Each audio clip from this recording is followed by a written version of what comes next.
बेलपत्री पूर्ण ना मिले। एक समय ऐसा आता है कि बेलपत्रियों को कीड़े खा जाते हैं, खंडित हो जाती है, सूख जाती है, बेलपत्री पूर्ण ना मिले।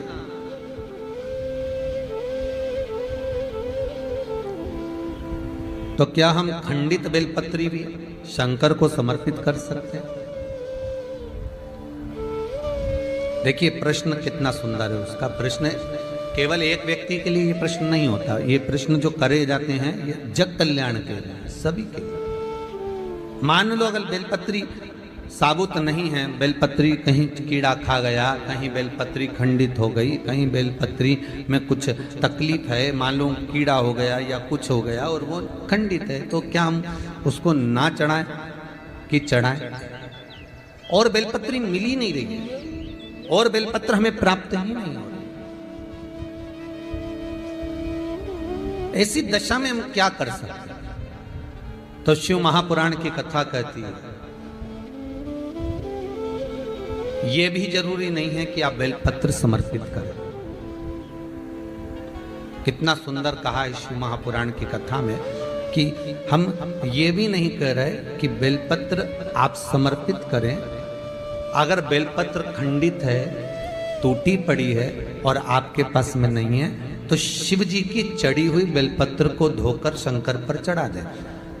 उसने दूसरा प्रश्न लिखा, मान लो मंदिर में भी बेलपत्र नहीं हो तो?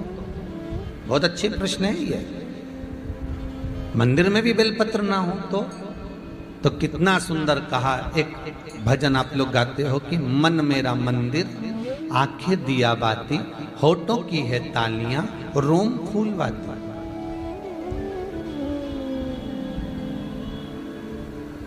शिव महापुराण की कथा कहती है मान लो अगर ऐसे समय पर बेलपत्र नहीं है तो महाराज भगवान शंकर के शिवलिंग का दर्शन कर कर अपनी ये 3 उंगलियां शिव जी के शिवलिंग को समर्पित करो। कितनी उंगलियां? जम के बोलिए। 3 उंगलियां शंकर के शिवलिंग को समर्पित करिए और बाबा से निवेदन करिए, इसको हमारा बेलपत्र का भाव मानकर आप स्वीकार करिए। ओम नमः शिवाय, श्री शिवाय नमस्तुभ्यम या मृत्युंजय का जाप करते हुए, गौरी शंकर का स्मरण करते हुए हाथ का स्पर्श कर कर बाबा को नमन करो, प्रणाम करो। बाबा उस बेलपत्र को भी स्वीकार कर लेता है।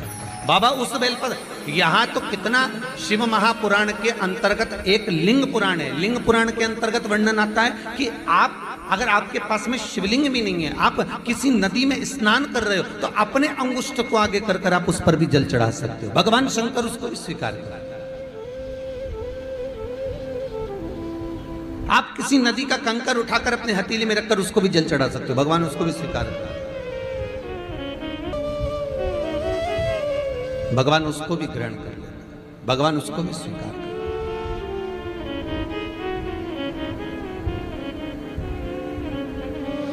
जैसे गाय के दूध में पड़ा हुआ बेलपत्री का एक पत्ता चांदी के पात्र में दूध हो गाय का, उसमें एक बेलपत्री का पत्ता पड़ा हो और पूर्णिमा के दिन या तो दोपहर के 12 बजे या रात्रि के 12 बजे हाथ में लेकर अपने घर के चारों तरफ घुमाकर उसको ले जाकर अपनी कामना कर कर समर्पित कर देने से, उस दूध को, उस बेलपत्र को चढ़ा देने से जैसे लिंग पुराण कहती है कि मनोकामना पूर्ण हो जाती है, उसी तरह हाथ के स्पर्श मात्र से उस शिवलिंग पर बेलपत्र का भाव समर्पित हो जाता है, मात्र स्पर्श मात्र से। 12 तारीख को हो जाएगी पूर्णिमा के दिन। आप शाम को प्रदोष काल के समय 4:30 बजे से 6 बजे के बीच में 1 लोटा पानी, उसमें 5 बेलपत्र रखकर, एक कमलगट्टा डालकर भगवान चंद्रेश्वर महादेव के नाम से भगवान शंकर को चढ़ा दीजिए। आपकी जो कामना हो वो कामना कर कर चढ़ाएं। विनती करें चंद्रेश्वर महादेव को और निवेदन करें कि हमारा ये कार्य सफल हो। 1 महीने की पूर्णिमा को जिसके घर में दूध की सामग्री बनती हो, दूध की सामग्री तैयार होती हो, खीर प्रसाद तैयार होता हो, उसके घर में कभी क्लेश नहीं हो सकता। चाहे 1 महीने की पूर्णिमा को जिसके घर में दूध की सामग्री बनती हो, दूध की सामग्री तैयार होती हो, खीर प्रसाद तैयार होता हो, उसके घर में कभी क्लेश नहीं हो सकता। पूर्णिमा के दिन चावल का एक आखा दाना जानते हो, पूरा खंडित चावल नहीं, कितना चावल, 1 दाना चावल का शंकर भगवान के शिवलिंग पर समर्पित करिए। एक बेलपत्र जिसका डंडी का मुख अपनी ओर हो, जहां से चावल चढ़ाया है, उस चावल के ऊपर अपनी कामना कर रख दीजिए और चंद्रमौली भगवान का स्मरण करिए। कौन से भगवान? शंकर भगवान का सर्वश्रेष्ठ सुंदर नाम है चंद्रमौली।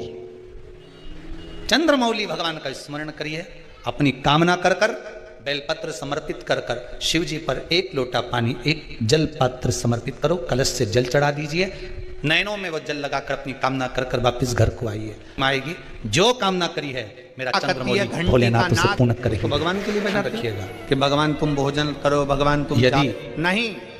शिव महापुराण की कथा कहती है घंटी का नाद इसलिए करा जाता है कि कहीं से सफेद पड़ रहा है, कहीं से काला पड़ रहा है, केंद्रित करो शरीर में से भगवान के चरणों की ओर। और जितने घर में सदस्य हैं शरीर में काले काले चट्टे पड़ना चालू हो गए, अपने विवेक को ये केंद्रित करने की मेरे घर में मेरा लड्डू गोपाल, मेरे घर में मेरा ठाकुर, मेरे घर में मेरा राम, मेरे घर में मेरा भक्त, मेरे घर में मेरा हरिवाल। शिव महापुराण की कथा कहती है मेरे घर में सुंदर आनंद में श्रवण कर आप अपने जीवन को, ये पूर्णिमा शिव महापुराण की कथा कहती आ रही है।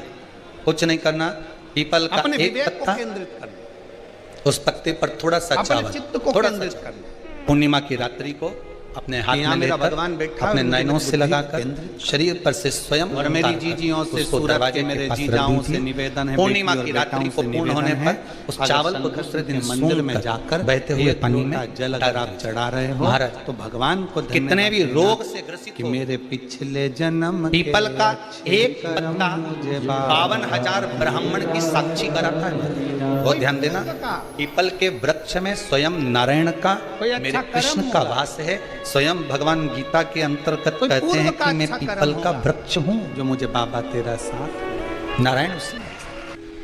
52,000 ब्राह्मणों का वासा एक पीपल के पत्ते में होता है। और आपको पहले भी कथा में कहा, गाय, ब्राह्मण, बहन, बेटी, ये सब काल का हरण करने वाले हो, काल को हरने वाले हो। रोग को मिटाइए, शिव का स्मरण कर। पूर्णिमा का जो चंद्र है वो विशाल का है,